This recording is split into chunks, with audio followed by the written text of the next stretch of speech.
You know what I'm saying? We've been together 21 years. Well, about, yeah, today 21 years, actually 21 years.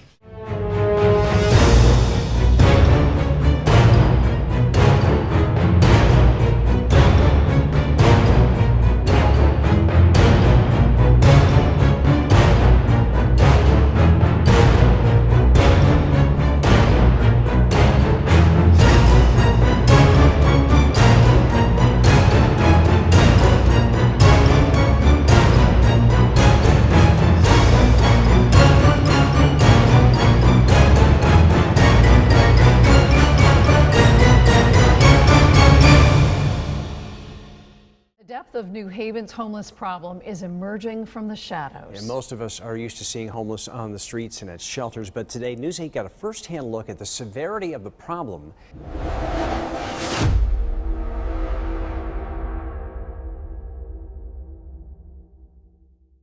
At 6:03 a.m., the sidewalks are still damp from last night's rain. A bakery owner unlocks the front door, flips on the lights, and pauses because the entrance is blocked.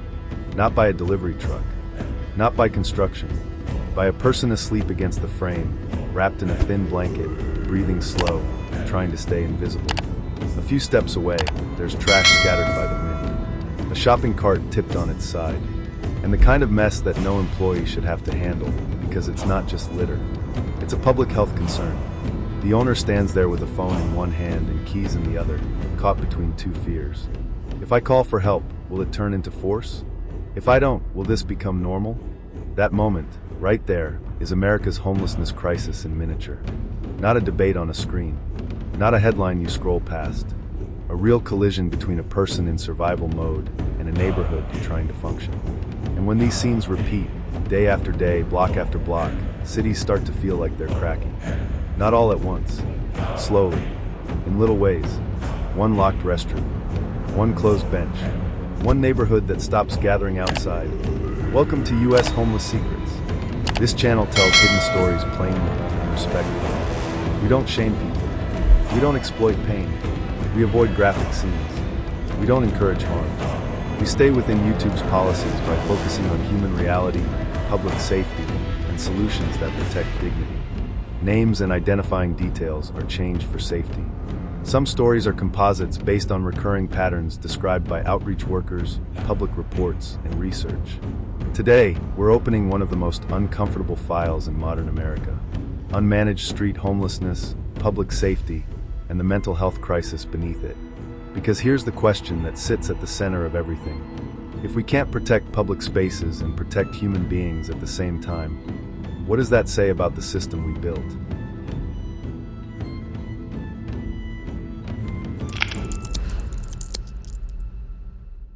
Part 1.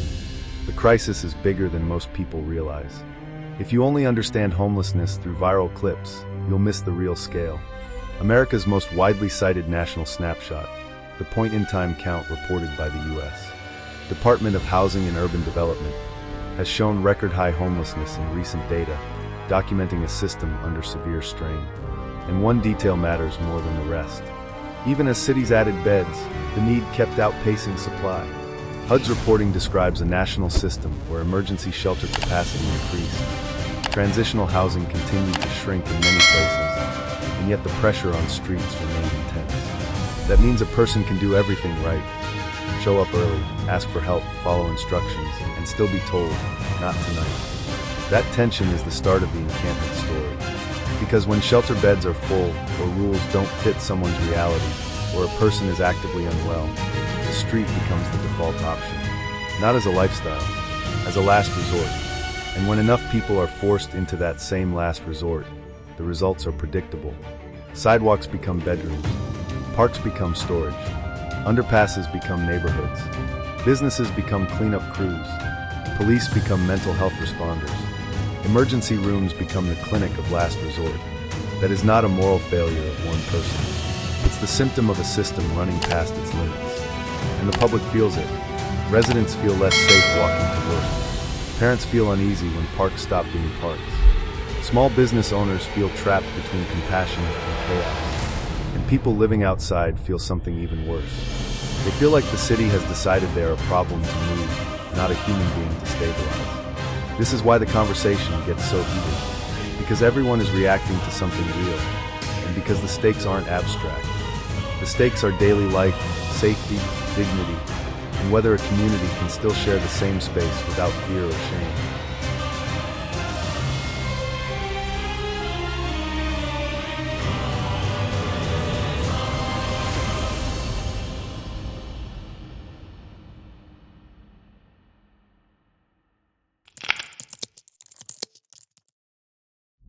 Part 2.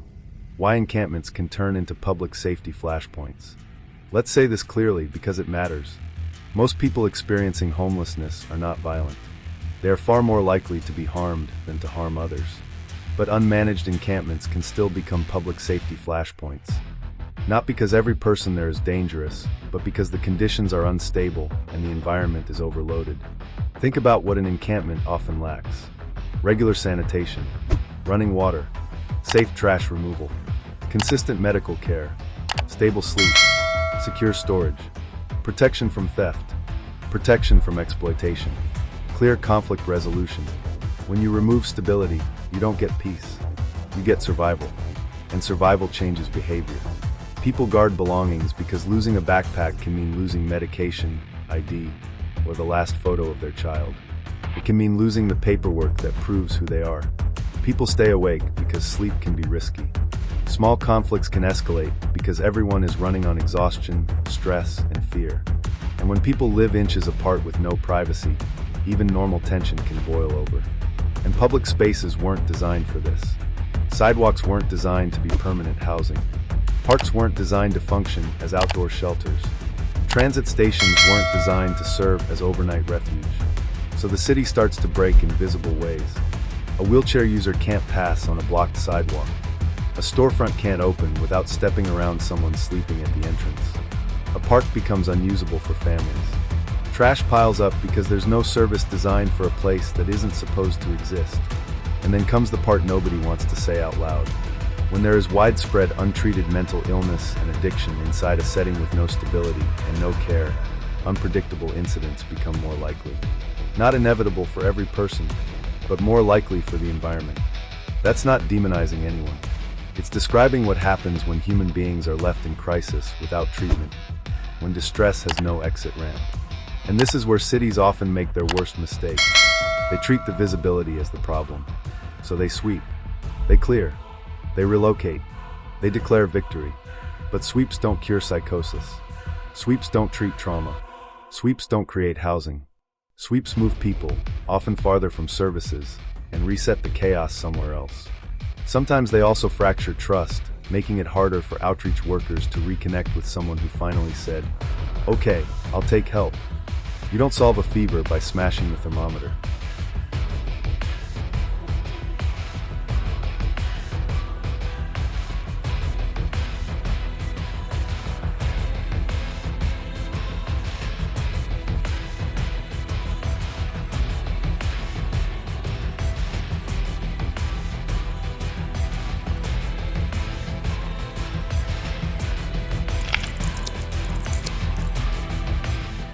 Part 3. The mental health collision nobody wants to own. Here's the hardest truth in this entire story. In many American cities, the street has become the mental health system. Not by design, by default.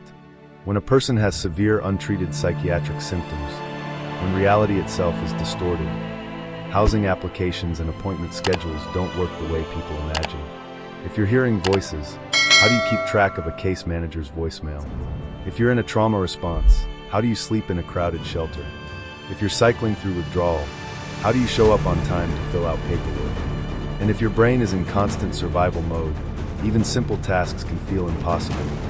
Charging a phone, keeping an ID dry, remembering dates, standing in line without panicking, and trying again after rejection. This is why simple slogans fail. Just get a job fails. Just go to a shelter fails. Just stop using fails. Because the real barrier is often untreated illness plus instability, feeding each other in food. And when the loop tightens, the consequences spill into the public. Cities then ask police to manage what should have been handled earlier by healthcare. Welfare checks, behavioral crises, public disturbances, safety calls and transit systems. repeated calls to the same corner. That is not what law enforcement is built for. And it isn't what the person in crisis needs either. The person needs treatment. The neighborhood needs stability. The city needs a system that can do both. Now, it's also important to hold a second truth at the same time. Even when someone's behavior becomes disruptive, they may still be in a medical crisis, not a moral one. That doesn't erase accountability, but it changes what accountability should look like. Accountability without treatment is just recycling suffering. Treatment without boundaries can become abandonment of public space. The solution has to be both: compassion with structure and care with accountability. And when the system doesn't provide that balance, everyone loses: residents, businesses, first responders, and most of all, people trapped outside with nowhere to stabilize.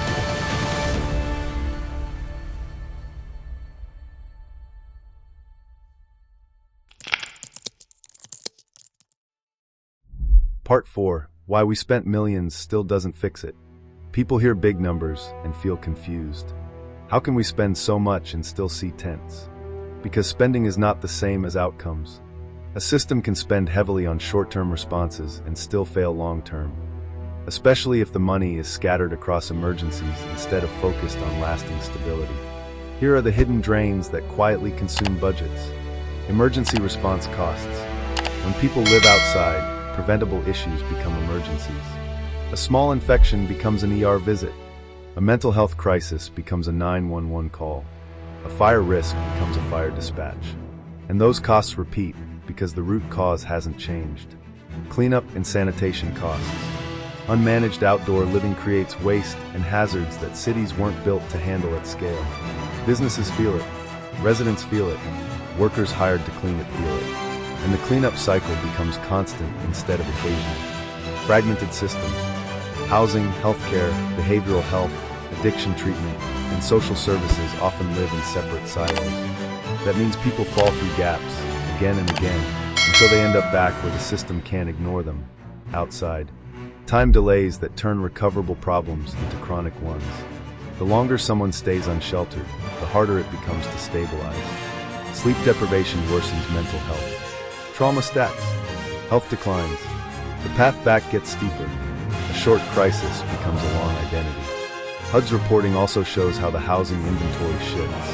Emergency shelter, transitional housing, permanent supportive housing, and why the system can still fall behind when the pressure is relentless. So when people say, "We tried compassion and it didn't work," what they often mean is, "We tried partial compassion and it couldn't survive against full-scale need." Compassion without capacity collapses. Capacity without coordination collapses. And coordination without speed collapses. And when systems collapse, what's left is the street, trying to do a job the street can never do.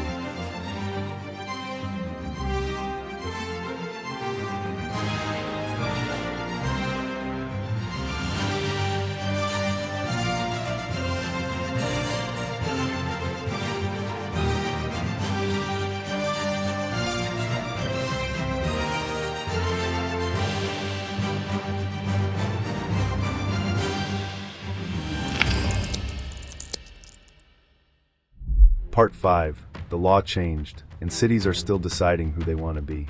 In 2024, the U.S. Supreme Court's decision in City of Grants Pass v. Johnson changed how many cities think about enforcement.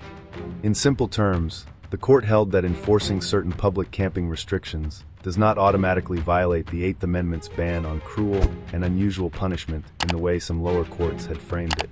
That ruling became a national turning point because it widened what cities may legally attempt. But here's what the ruling did not do. It did not create housing. It did not create treatment beds. It did not create case managers. It did not build recovery systems. It did not solve public disorder. It simply reshaped the legal ground under a question cities were already fighting over. Do we prioritize public order through enforcement or public health through services? The real danger now is that cities interpret the ruling as permission to punish their way out of a medical and housing crisis. Because punishment doesn't treat schizophrenia. Punishment doesn't treat addiction. Punishment doesn't raise wages or reduce rent. Punishment moves people, traumatizes them, and often makes them harder to house later. Especially if fines, citations, or arrests create records that block housing and employment. At the same time, residents are not wrong to demand safe sidewalks, safe transit, and usable parks. A parent pushing a stroller should not have to walk into traffic because the sidewalk is blocked. A business owner should not be cleaning health hazards in front of their door. A community should not lose its shared spaces. So the real question is not compassion or enforcement. The real question is, can we build a system that restores public space by restoring human stability? That is the only approach that holds up over time, because long-term order does not come from constant displacement. It comes from fewer people being forced to live outside in the first place.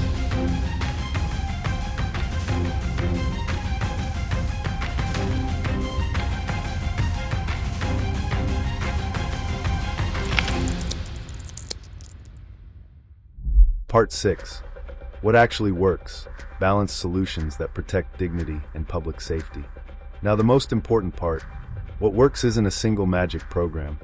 It's a chain of solutions that finally matches the chain of problems, so the street stops being the default. Housing that comes with support, not just a key. For people with severe mental illness or chronic instability, housing alone may not be enough. The housing has to come paired with case management and ongoing care. That doesn't mean endless dependency. It means stabilization first, so recovery can actually begin. It means helping someone keep the housing, not just get it. Crisis response that doesn't default to police. When the primary issue is behavioral health, the response should be behavioral health-led whenever possible. Mobile crisis teams, clinicians partnered with outreach, places where someone can be stabilized safely without jail being the default. This also protects officers and first responders by putting the right professionals in the lead role. Treatment pathways that are real, reachable, and continuous. If a person cycles from street to ER to street, that's not care. That's a loop.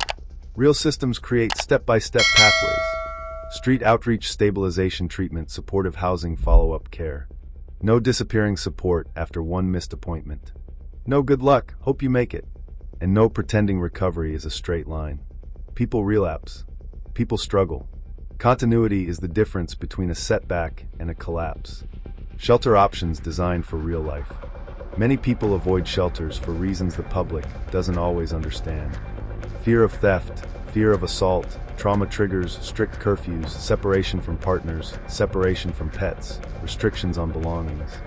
Shelter that works includes safer layouts, options for couples, options for people with pets, secure storage, quiet areas for people with trauma, connections to housing placements, and crucially, staffing and support that reduce conflict instead of escalating it. Sanitation and public health measures that reduce harm for everyone.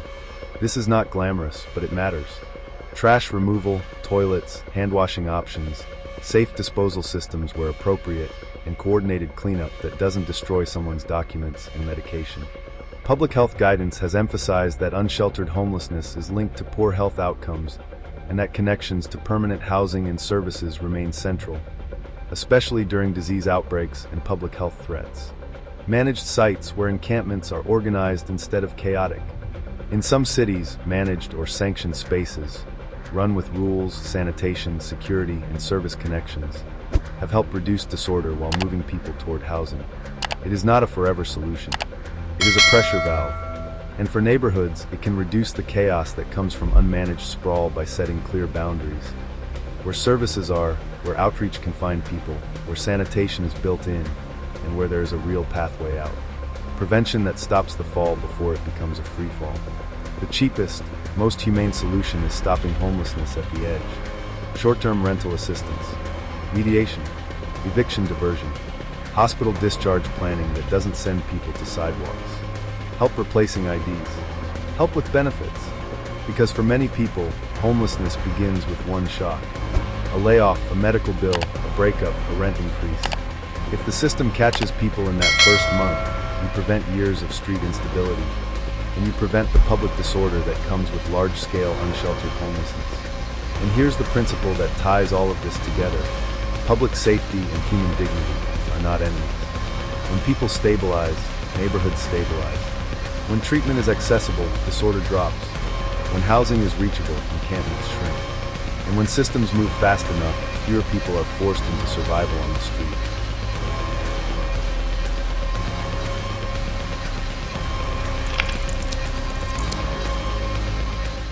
Outro, a meaningful call to action.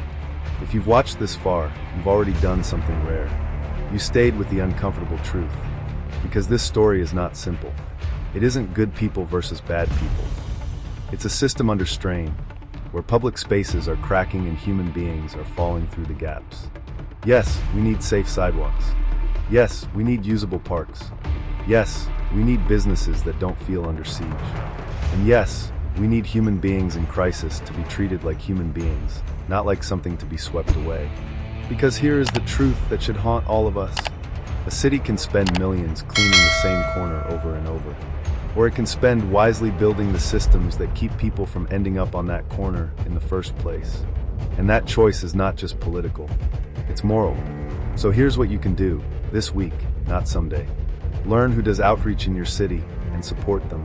Support programs that provide treatment and long-term housing pathways, not just temporary fixes. Advocate for crisis response teams so police are not forced to be the mental health system. Push leaders to build shelter and housing that actually matches reality. And when you see someone outside, do not become numb. You don't have to put yourself in danger. You don't have to solve everything, but you can refuse to dehumanize. You can refuse language that turns people into trash, and you can insist on solutions that are real, balanced, and humane. Because the moment we treat suffering as normal, we start losing something in ourselves. Now I want to hear from you. Where are you watching from? What do you think your city needs most right now? More housing, more treatment access, better crisis response, stronger prevention, or better management of public spaces? Leave your thoughts in the comments. Keep it respectful. Keep it human. If you want more stories like this, real, responsible, and focused on solutions, subscribe to US Homeless Secrets. Turn on notifications so you don't miss the next episode. And if this video helped you see the crisis with clearer eyes, hit like, so the algorithm understands that dignity and truth still matter. Because silence is how crises grow. But attention, compassion, and action, those are how communities change. This is US Homeless Secrets. Thank you for watching. And remember, the next story is already happening tonight.